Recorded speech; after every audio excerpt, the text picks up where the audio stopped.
we're going to start with basically, since it's a repetitive motion in one plane, we're going to start by priming our body in different ways. So first thing we're going to do is on our hands and knees, something called a cat and camel, just like this, and you go down, and then as you arch your back, you look up towards the ceiling and just go back and forth.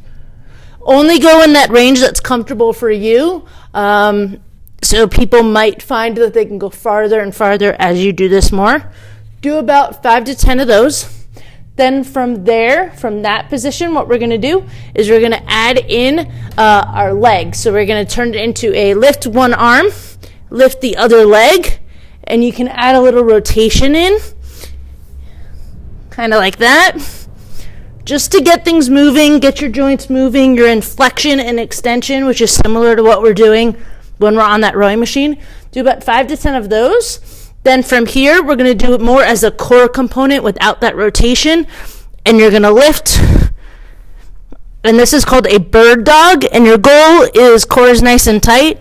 Try not to get that rotation like I did in that first one. And just go back and forth.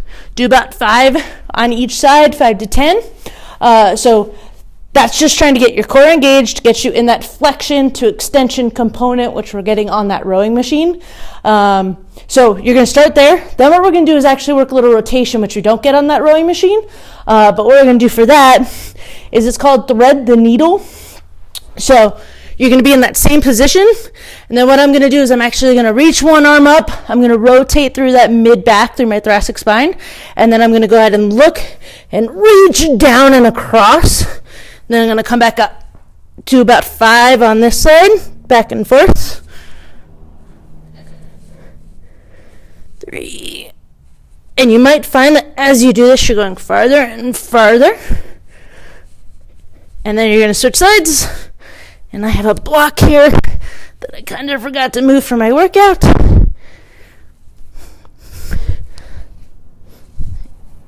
And you can also bend that elbow to kind of reach a little bit more if you want. You're going to do 5 of those. Then from there, what we're going to do is another flexion extension component with our legs, but engaging our core while we're on our arms. And from here, what we're going to do is take our leg, bring it across, like I'm going to go elbow to knee, and then I'm going to push out. And you can do 5 of those. So it's getting your core engaged, getting your body moving, getting you in and out into that flexion extension, and then switch sides.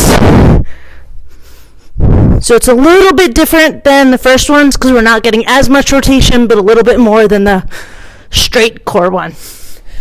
I lost count on that one. Sorry. Okay, so then from there, what we're going to do is rowing uses a lot of these back muscles, but it uses them in this pulling direction. What we're going to do is work it in the opposite direction. So you're going to get into a plank position. You can do it on your knees, or you can do it not on your knees. Plank position, and we're going to do a serratus push-up. What that means is I'm going to basically let my shoulder blades pop up, and then I'm going to try and flatten that area between my shoulder blades, like I'm pushing up towards the ceiling. And this is called a serratus push-up. So it's not coming from my low back, it's just coming from the top near my shoulder blades.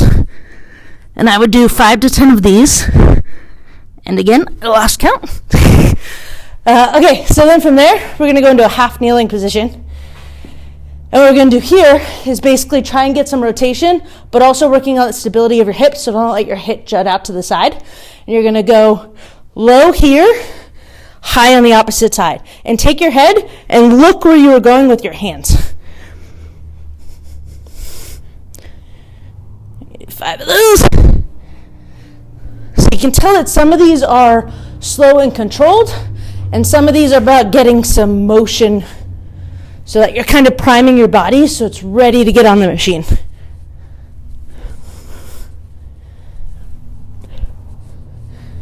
Okay, so then from there, what we're going to do is, for our hips, we're going to work on that flexion component, but we're also going to get the stabilizers working in different positions to really get your hips so that when we're in that front catch position when we're rowing, it's less likely to get that impingement type of feeling, but really kind of trying to get that area moving.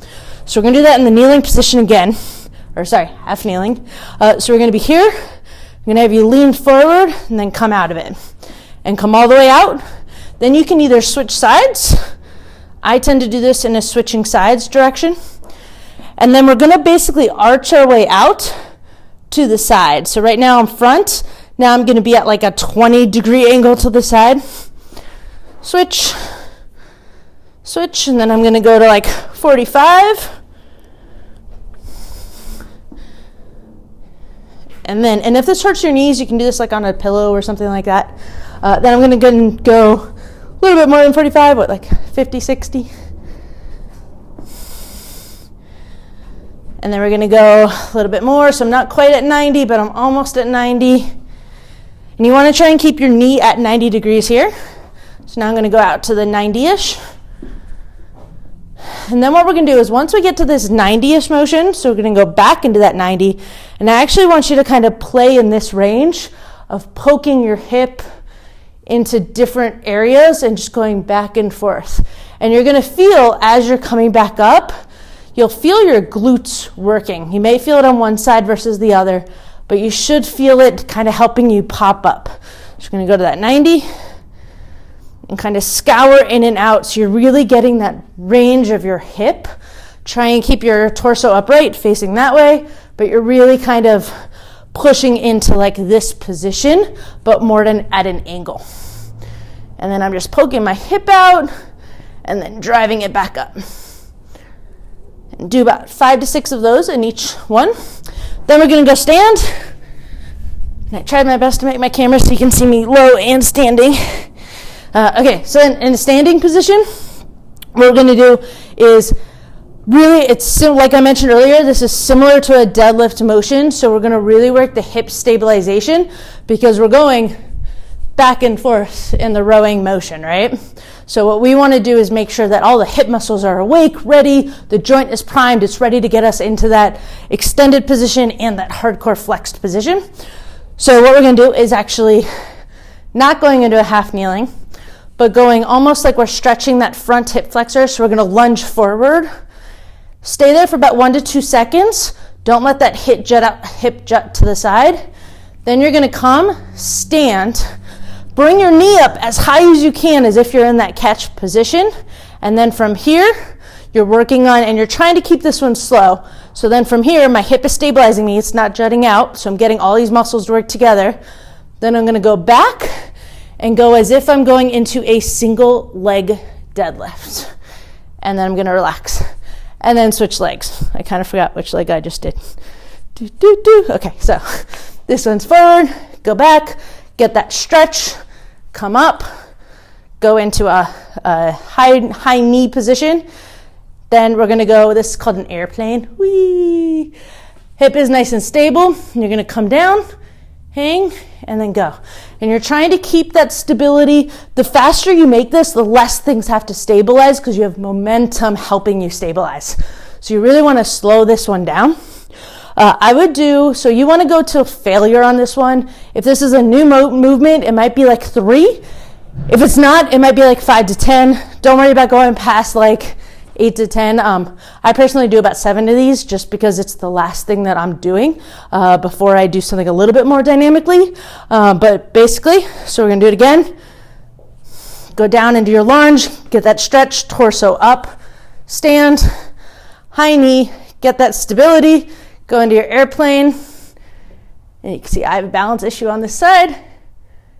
And then come up. And then we're going to do one more on the other side. Whew. See, balance issues. All right, and then, so you can see it's real. I'm doing it. I'm failing. Come up to your high knee. Try and keep that hip nice and stable. Go down, airplane, and then back up. So you can see how I leaned on that last one. So that's me going to failure right now. So I would try again, and then if I needed to, I'd stop. Okay, so then what I would do is a nice quick arm, shoulders, circles, 10, I'm losing count, 10 big ones. I'm going to do 5. 1, 2, 3.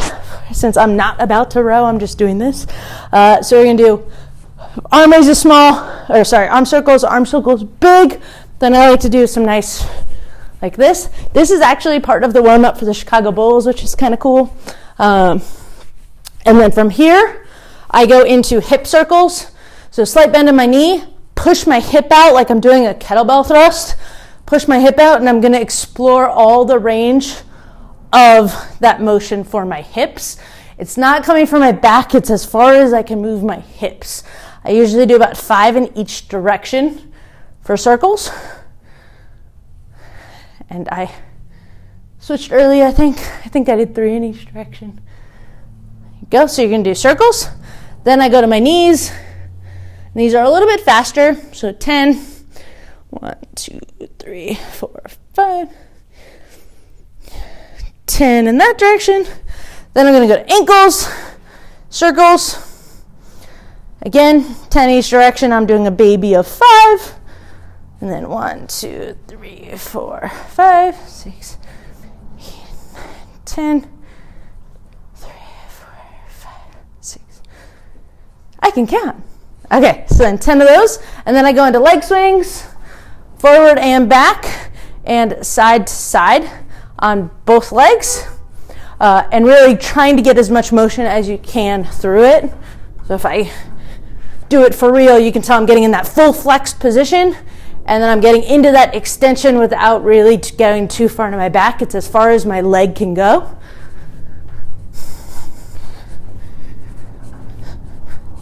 I usually do this holding on to something because that's not a balance exercise like the airplane and whatnot.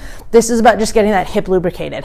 So that's the warm-up, similar to what I'm going to do. Feel free to use it. Not, comment below if you liked it, if you thought it was helpful. If not, sorry to waste your time. But that's my warm-up.